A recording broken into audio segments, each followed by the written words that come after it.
Fala galera, Capitão Franco aqui para mais um plantão retrô Star Trek Nova News. Turma, hoje no dia 1º de junho de 2025, aniversário de 41 aninhos do filme, terceiro filme de Star Trek para o cinema, Star Trek 3, The Search for Spock, A Procura de Spock.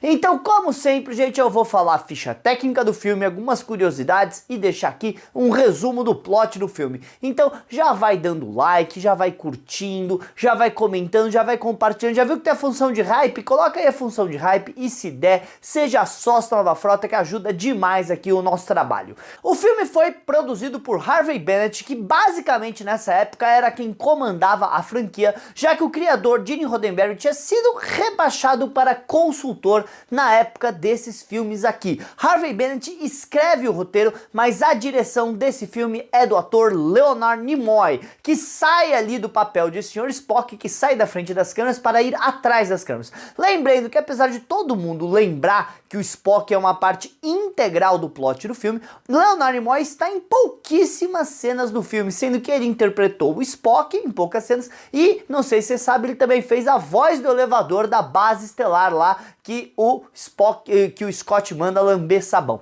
De qualquer maneira, e aliás, vários atores aí, coisa de 4 atores interpretaram o Spock ao longo das fases dele. Então, a Paramount acreditou que seria uma boa jogada de marketing trazer o Nimoy para dirigir esse filme, certo? Aliás, teve todo um negócio que se ele poderia dirigir o filme, não, por causa de uma exigência contratual de que ele deveria morrer, e de acordo com o próprio Nimoy, que ele nunca fez essa exigência e fez questão que procurassem o contrato e vissem que não poderia ser ele. O diretor do filme anterior, A Ira de Khan, Nick Myers, não veio fazer esse filme porque ele não acreditava que a ideia de trazer o Spock de volta seria uma boa ideia e que acabaria com o final emocional do filme anterior. Dessa maneira, então, Nimoy assina como diretor. Aliás, já que eu tô falando disso, o Nimoy e os atores não gostaram desse uniforme que eu tô usando aqui, o famoso Monster Maroon, que foi feito para A Ira de Khan pelo Nick Myers e pela equipe dele, certo? Então, ele acreditava que o estúdio, né, a Paramount, não ia aceitar mais uma troca de uniformes, sendo que eles tinham acabado de trocar os uniformes e eles não mantiveram nem os uniformes do filme 1, falando que, então, eu acredito que é por isso que a gente vê tão poucas cenas dos atores usando esse uniforme, tanto nesse filme quanto no próximo, esse aqui que é o famoso Monster Maroon, o monstro marrom, certo? Que eu vou te falar que eu adoro esse uniforme, meu uniforme favorito de Star Trek, eu quero ser enterrado com ele, mas eu concordo que ele não é a coisa mais confortável de usar, mas é interessante você ver que eles colocam o uniforme no começo do filme e no final do filme 4, então eles estão mais com as roupas civis deles nesses dois filmes dirigidos pelo Nimoy do que com os uniformes. Muito bem, gente, então vamos lá, vamos à ficha técnica do filme. Gente, o filme tá com uma nota 6.6 no IMDb, no momento dessa gravação ele tem 78% da crítica e 70% do público no Rotten Tomatoes, o que eu acho muito baixo. Aliás, esse filme entra na famosa maldição dos filmes ímpares de Star Trek, que colocava que os filmes ímpares não eram tão bons quanto os filmes pares, apesar que eu não concordo e eu acho esse filme fantástico. Adoro A Procura de Spock, eu acho que ele traz perfeitamente a parte divertida da série clássica, ele não é pesado, mas ele trabalha com cenas pesadas, os atores estão extremamente relaxados, os efeitos especiais são fantásticos, eu adoro a história e discutirei com qualquer um que falar que esse filme não está no mesmo nível. Ele concordo que A Ira de Khan é melhor e concordo que A Volta para Casa é, mas não é que é melhor, ele é mais interessante assim pro público em geral, mas pra mim esse filme tá ali, ó, com eles, fantástico, adoro A Procura de Spock. Muito bem, então, gente, como eu já falei, Roddenberry, Harvey Bennett, o Gene só era consultor e junto com eles a gente também vai ter o James Horner, né, voltando do filme anterior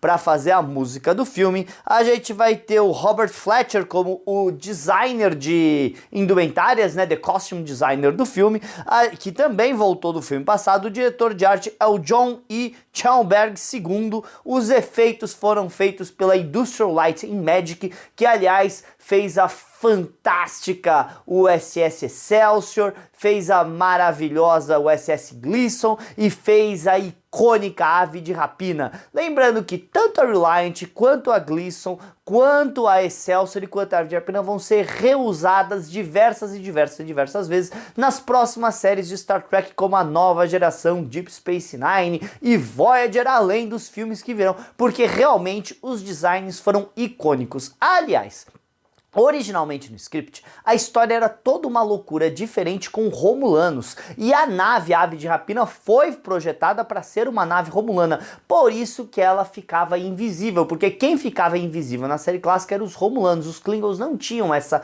capacidade. A história foi pensada com romulanos, que aliás, romulanos que tomariam o planeta Gênesis para uma parte de mineração, certo? Mas na hora eles decidiram que os Klingons eram mais fortes, certo? Vilões mais fortes da série clássica e que chamavam mais atenção dos fãs. Então o design se manteve. Aliás, tinha todo um plot que foi abandonado da série também, que o Krurg teria roubado a Ave de Rapina dos romulanos e que aquilo seria um design romulano. Porém, eles lembraram que já na série clássica os Klingons e os romulanos estavam trocando tecnologia, então não era nada demais em você ter o design mais meio Klingon, meio romulano na mão dos Klingons, não é verdade?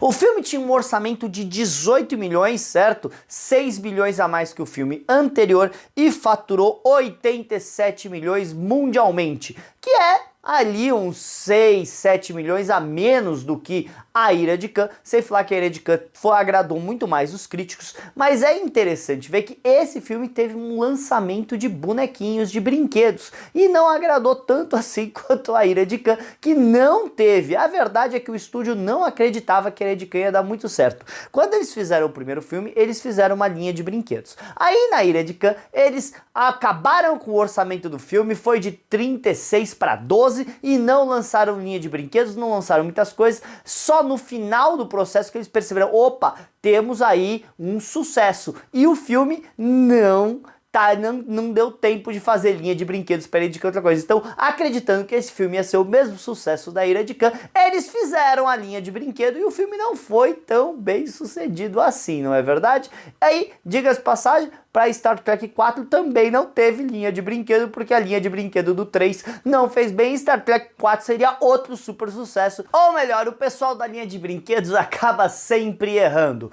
Muito bem, gente, o filme vai se passar no ano de 2285, meses depois do filme anterior. No diário do Kirk, a gente escuta ele falando que levou mais de 3 meses aí para ele conseguir fazer todo e voltar para casa desde a saída lá na batalha de Mutara, porque eles tiveram que resgatar o pessoal da Reliant, tiveram lá que entregar o David e a Savik para Gleason, tiveram que deixar a maior parte da tripulação de trainees, né, de cadetes deles fora, e eles estavam avariados, a velocidade de dobra não era a mesma coisa, então demorou mais de 3 meses todo esse plot aí, sem falar que existe uma grande passagem entre o filme, tá? Então o filme provavelmente está se passando aí pro final do ano de 2285, lembrando que a Ira de Khan se passou mais ou menos em abril, entre março e abril de 2285, tá? O que bate com o próximo filme ser de 2286, deles terem ficado mais 6 meses lá, certo? Em Vulcano.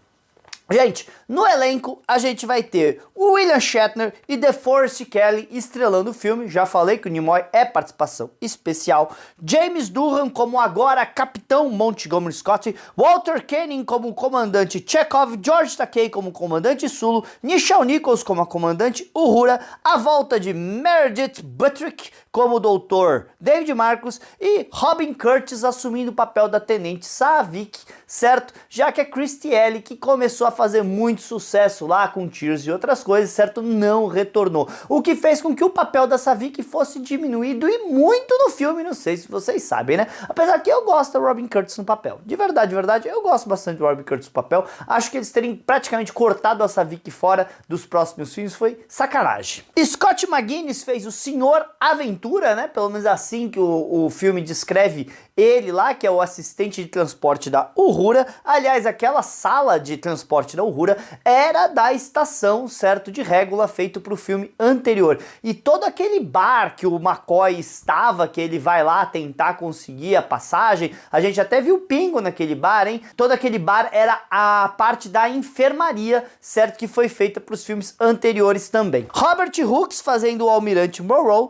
Teresa e Victor, que faz a voz do computador, Grace Lee Whitney voltando numa participação rápida ali na estação espacial, vendo a Enterprise chegar, assim, a Janice Randi, tá? A gente vai ter Judy Anderson fazendo a Tilar, certo? A Vulcana do Alto Conselho. Eu escutei falar, esse eu não sei se é verdade, que era pra ser a T'Pau, mas a lei, né, não dava pra ser a T'Pau. A atriz já eu acho que já nem estava viva nesse ponto. Mark Leonard voltando aí como o Embaixador Sarek. Aliás, é a primeira vez que ele vai interpretar o Embaixador Sarek nos filmes. Ele teve como com Klingon no filme anterior, mas é aqui que ele volta como Sarek desde a série clássica, certo? Ele também foi o Sarek na série animada, é verdade, né? Tudo bem? A gente tem a Catherine Shirks como a Valkyries, certo? O John LaRoquette. John LaRoquette é um ator famoso aí em Night Court, certo? Como Maltz, Choi-Chu! Sem o Maltz lá que ficou na ave de rapina, certo? O Maltz é o John LaRoquette, inclusive o John LaRoquette acabou de usar maquiagem Klingon na série dele, aí fazendo uma referência ao personagem dele, Star Trek, e fechando o elenco, Christopher Lloyd, o Dr. Emmett Brown em pessoa, Christopher Lloyd como o comandante, o Lord Klingon Kurt. Aliás, eles chamam ela de Lorde porque existe toda uma coisa meio feudal nos Klingons, então ele seria ali muito importante para ser chamado de Lorde pela Savick, certo? E também, se eu não me engano, a Valkyries também chamou ele de Lorde, viu, gente? Muito bem! O filme foi indicado como melhor sci-fi no Saturn Awards, melhor efeitos, melhores roupas, melhor ator pro Bill, certo? Melhor diretor pro Nimoy, coadjuvante aí pra Judith. Então tem um monte de coisa, além do Hugo de melhor apresentação dramática, tudo bem? Outra coisa que eu tenho que falar pra vocês, gente, é que a narração do Nimoy, do filme anterior, é usada no começo daqui, certo? De Onde Nenhum Homem Jamais Esteve, assim, trazendo como a sequência. Por que é uma sequência? Porque esse filme funciona como o meio daquela pequena trilogia que a gente viu aí com Star Trek 2, 3 e 4, que é um período ali mais ou menos de um ano da vida dos nossos personagens, que junta aí como a maior missão, a mais perigosa, que sai na Batalha de Mutara, tem aqui e a volta para casa, certo? Com eles salvando a Terra. Então aqui fecha, tem todo esse senso de continuidade, tá? Outra coisa que eu tenho que falar pra vocês de curiosidade é que o Almirante Monroe errou feio a idade da Enterprise. Quando ele fala pro Kirk que eles vão aposentar a Enterprise, ele fala que ela já tem 20 anos. Gente, isso aqui é 2285. Se ele tá falando que a Enterprise tem 20 anos, ele errou feio porque a Enterprise é de 2245. A Enterprise tem 40 anos, ela tem o dobro da nave. Agora, se ele estava falando apenas da reformulação, a reformulação começou no ano de 2270 para 71, certo? Então ela vai terminar a reforma em 2273, então ela nesse ponto aqui não tem nem 15 anos de serviço, ele arredondou feio, certo? Mas, né, quem sou eu? Ele é um almirante, patente maior que a minha, quem sou eu para falar alguma coisa da conta do Almirante Monroe? Aliás, gente, o Crude, né, que eu já falei, Christopher Lloyd, olha que interessante, Christopher Lloyd criou a máquina do tempo e o Kirk vai roubar a ave de rapina dele para voltar no tempo no próximo filme. Curiosidadezinha boba. O Edward James Olmos, certo, o almirante, a dama da refilmagem aí de Battlestar Galactica, foi cotado para ser o Crude. Olha só que interessante para vocês, gente. Outra coisa que eu tenho que falar é que foi famoso que teve um incêndio no set lá do Planeta Inferno ali, certo, do Planeta Gênesis e tudo mais, e diversas pessoas ali da produção lutaram contra o incêndio para salvar o filme, e uma dessas pessoas foi o William Shatner em pessoa, que no próprio livro Memórias dele, ele conta que ele não pensou, ele só agiu e depois veio a irresponsabilidade dele de ir lá, porque se ele tivesse se machucado seria pior pro filme, que eles iam ter que adiar muito mais do que simplesmente perder um set. Mas sim, ele lutou contra o incêndio lá, salvando o filme. Parabéns aí pro tio Bill, o nosso herói destemido dentro e fora das câmeras, não é verdade? Gente, o Mark Ockham é quem fez a língua, né, dos filmes, então ele é considerado o pai da língua Klingon, apesar dele ter se baseado no que o James Doohan tinha feito pra cena Klingon lá do filme 1. Então o primeiro a criar os sons foi o James Doohan pro filme 1, mas o Mark Ockham construiu a linguagem Klingon para esse filme, e tudo que eles falam em Klingon faz sentido, porque ele verdadeiramente construiu toda a língua, fonética, regras e o caramba. Parabéns para ele, fantástico. Aliás, a Aleph soltou o dicionário português Klingon com a ajuda da frota lá no passado. Se você tem essa raridade, guarda. Eu tenho. Mais uma pequena curiosidade para vocês é que o brinde que o Kirk dá aos amigos ausentes é uma coisa normal da Marinha Real, certo? Inglesa, é um brinde normal a ser dado, aí uma referência. E outra referência que os fãs costumam adorar é que a sequência da destruição da Enterprise, né? 1A, 2B, 3, certo? Toda aquela sequência de destruição foi tirada da terceira temporada da série clássica May Let Be Your Last Battlefield, que foi fantástico ver que, apesar de tudo, é a mesma nave, é o mesmo código, é o mesmo tudo. Que coisa linda que foi aquilo. Aliás, é linda aquela briga toda. Você reparou que a Enterprise não deu tiros phasers? A única vez que a gente vê a Enterprise refit atirando phaser é na Ilha de Khan. Ela nunca mais, nos filmes a gente não vê os phasers sendo usados pela Enterprise em nenhum dos 6 filmes, a não ser na Ilha 2. Desculpa, a não ser na Ilha de Khan. Pra fechar, gente, antes de eu falar do plot do filme, eu queria falar dos props do filme. Por exemplo, esse phaser aqui, que é uma releitura do phaser da série original. Quer que eu faça um episódio especial de phaser? Deixa aí no comentário, certo? Que eu acho ele lindo, que eles trocaram o phaser da Ilha de Khan por esse phaser aqui, muito mais parecido com o phaser da série clássica, uma adaptação moderna. Mas o que todo mundo lembra mesmo é da faca Dacta Klingon, que é usada pra... Gente, pelo amor de Deus, o filme tem 41 anos, não vai mexer o saco de spoilers. Que é usada pra matar o filho do Kirk, né? E vocês sabem que quando eles foram trazer essa faca de volta pra nova geração, o prop tinha sido roubado, eles tiveram que refazer, de tanto que aquele prop é icônico. Muito bem, gente, então vamos para no roteiro. Na história, a Enterprise, meses depois da Batalha de Mutara, finalmente está voltando para casa, enquanto o planeta Gênesis está sendo debatido com os Klingons ameaçando acabar com o processo de paz que eles estavam tendo com a Federação, certo? Devido à criação do planeta Gênesis. Enquanto isso, certo? O Klingon Crutch rouba os planos, certo, da Planeta Gênesis e decide ver o potencial do Planeta Gênesis numa arma, do mesmo jeito que o Khan via, e decide ir até lá. Enquanto isso, devido ao passado, o Dr. McCoy está sofrendo com o catra do Spock que estava dentro dele. E quando o Kirk é avisado pelo pai do Spock, o Sarek, do que realmente estava acontecendo com o Dr. McCoy, eles decidem desafiar as ordens, já que eles tinham falado que eles tinham que se aposentar e ficar, roubar a Enterprise e ir até Vulcano, onde eles estavam na esperança que o efeito Gênesis poderia ter restaurado de alguma vez o Spock, eles poderiam reunir a mente do Spock com o corpo. Porém, chegando lá, os Klingons haviam tomado o planeta, o que vai fazer com que o Kirk tenha que jogar tudo e desafiar tudo, sua nave, sua família, certo? Para salvar o seu amigo do destino que tinha sido dado para ele no filme anterior. Gente, é isso. Já falei? Amo esse filme, fantástico, mas eu quero saber o que você acha desse filme. O que você gosta, não gosta? Você acha que ele é o ponto mais baixo dessa trilogia? Ou você acha que ele tá a par com os outros filmes como eu acho? Deixa aqui nos comentários e falou, galera!